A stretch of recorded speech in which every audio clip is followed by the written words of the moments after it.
नमस्कार। इस वक्त पूरी दुनिया में एक तरह से होड़ मची हुई है कि कौन कितना आगे निकल जाएगा। इसी चक्कर में ऐसे ऐसे हथियार बन रहे हैं या बनकर तैयार हैं कि पूछना ही नहीं है, जिससे पूरी दुनिया को दफन किया जा सकता है। इसी कड़ी में ऊर्जा की आपूर्ति के लिए चीन ने सबसे बड़ा काम किया है और सूरज की गर्मी से ज्यादा का नकली सूरज बना दिया है, जिससे असली सूरज की तरह रोशनी मिलेगी। इसके साथ साथ ऊर्जा की जरूरतों को पूरा कर सकेगा। अगर बिना लाग लपेट के कहा जाए तो 100 सेकंड के लिए नकली सूर्य। जानकारी देते चलें कि इससे पहले आर्टिफिशियल सूरज ने 16 करोड़ डिग्री सेल्सियस का तापमान भी प्राप्त किया है। चीनी वैज्ञानिकों की माने तो आर्टिफिशियल सूरज से 12 करोड़ डिग्री सेल्सियस का तापमान हासिल करना बड़ी सफलता है।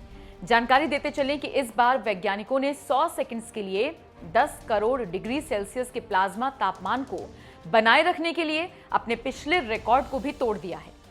शेंजेन में विज्ञान और प्रौद्योगिकी विश्वविद्यालय के भौतिकी विभाग के निदेशक की माने तो अगला लक्ष्य रिएक्टर के लिए 1 हफ्ते के लिए लगातार स्थिर तापमान पर चलना हो सकता है। उन्होंने चीन के सरकारी अखबार ग्लोबल टाइम्स को बताया कि यह बड़ी सफलता है।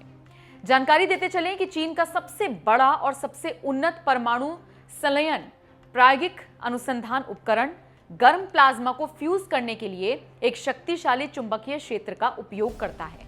यह लगभग अनंत स्वच्छ ऊर्जा प्रदान करने के साथ साथ सूरज और तारों में स्वाभाविक रूप से होने वाली परमाणु संलयन के लिए प्रक्रिया को दोहराने के लिए डिजाइन किया गया है। चीन के पूर्वी अनहुई प्रांत में स्थित इस रिएक्टर को अत्यधिक गर्मी और शक्ति के कारण आर्टिफिशियल सूर्य कहा जाता है। इसे पिछले साल के अंत में तैयार किया गया था। चीन का सरकारी भोपू पीपुल्स डेली ने कहा है कि परमाणु संलयन ऊर्जा का विकास न केवल चीन की रणनीतिक ऊर्जा जरूरतों को हल करेगा, बल्कि चीन की ऊर्जा और राष्ट्रीय अर्थव्यवस्था के भविष्य के विकास के लिए भी बहुत महत्व रखता है। जानकारी देते चलें कि चीनी वैज्ञानिक 2006 से परमाणु संलयन रिएक्टर के छोटे संस्करण विकसित करने पर काम कर रही हैं।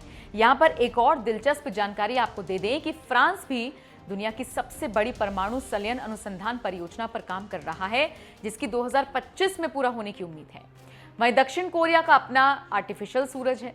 जानकारों की माने तो चीन के रिएक्टर को सूर्य से अधिक शक्तिशाली इसलिए भी कहा जा रहा है क्योंकि जहां इसका तापमान 120 मिलियन डिग्री सेल्सियस तक पहुंच जाता है, वहीं सूर्य का अधिकतम तापमान 15 मिलियन डिग्री सेल्सियस ही है।